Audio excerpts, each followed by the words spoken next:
Asperger's takes the lead. I remember talking about this.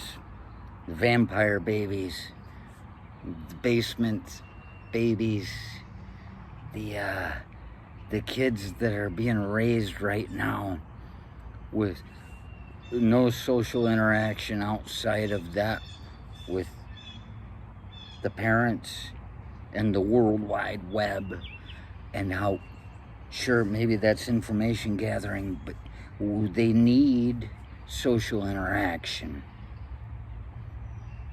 You need to be in a room with somebody to know how they feel. And you need to know how they feel to know how they think. You need to be able to know if they're screwing with you in a text message with exclamation points and an LOL, or whether they're screwing with you in person. If you're in a room with somebody, and see, this is what it's like with the angry shipping lady. This is a perfect example.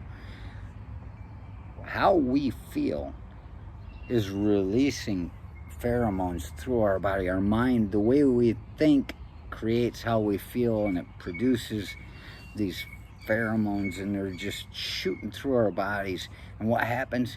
You exhale them. And so you walk in feeling like it's a new day. Every day's a fresh start for me. Everybody gets a new chance.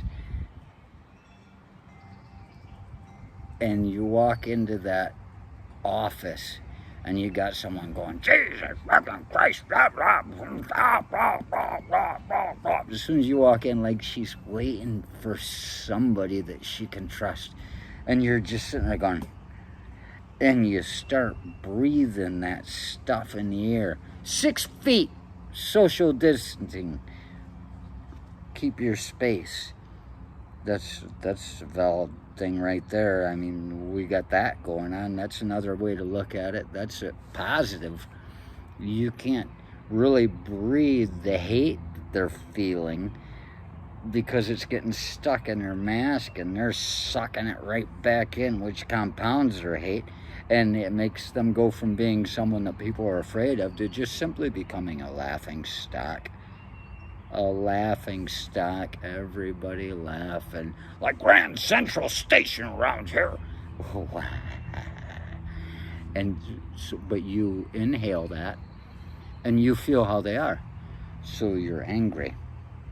It happens very fast. You don't even realize it's going on, but that's part of joy. That's part of love. Everything we're feeling is something we're sharing with the breath of life. And now I hear they're talking about school when it starts back up.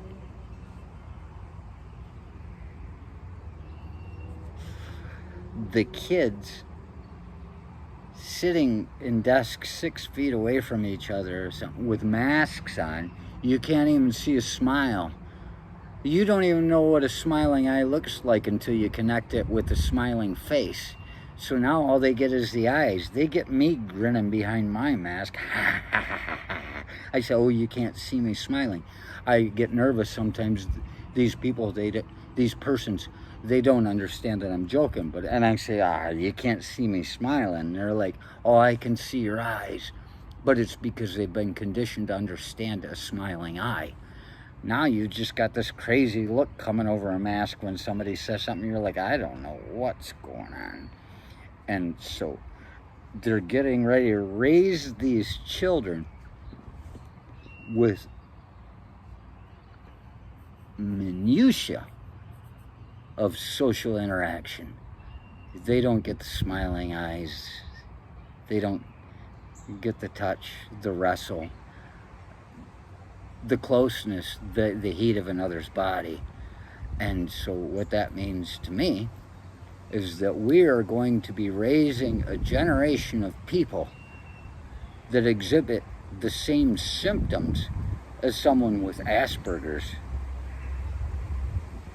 without having the chemical makeup, which Asperger's itself, they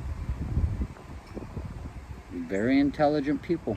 It's not a disorder. I've always thought it was the apex of humanity.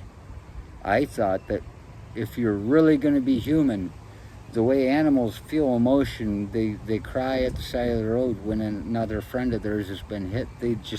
And they attack when their emotive response is these things.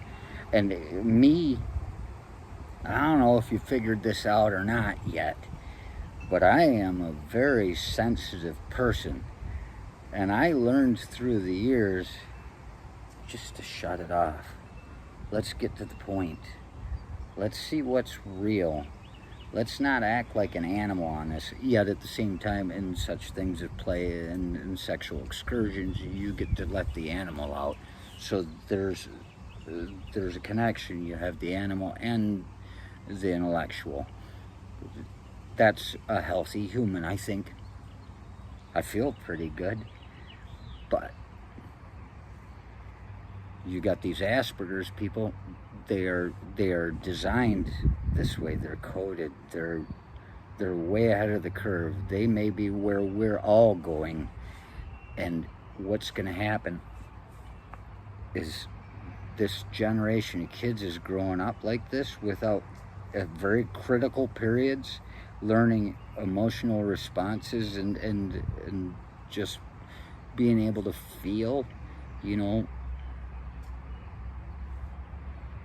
Days coming when the leaders are going to be Asperger's because they're so smart and unfeeling, whereas the other people, they aren't going to be that smart. They were never designed to be smart. They just got unfeeling by happenstance. That's not something that's going to be passed on genetically. And what I feel like when I say Asperger's takes the lead is that an Asperger running for president, that's a good leader. An Asperger person is not a politician. You look at the word politician, it comes from politics, it comes from the word polite. What does polite mean? Polite means to say something to someone that you don't mean because you don't want to hurt their feelings. It's manners. It's just one of those things, you know. It's a lie. And Asperger's, I've heard talk, they have a hard time with a lie. There's no use for it. It's just garbage. Let's get to the point. So I believe even today, our best possible candidates for leaders in this world would be Asperger's, because they'll tell it to us straight. At least you know what they're talking about when they say it. Not look over there. What's he wearing? Asperger's wins.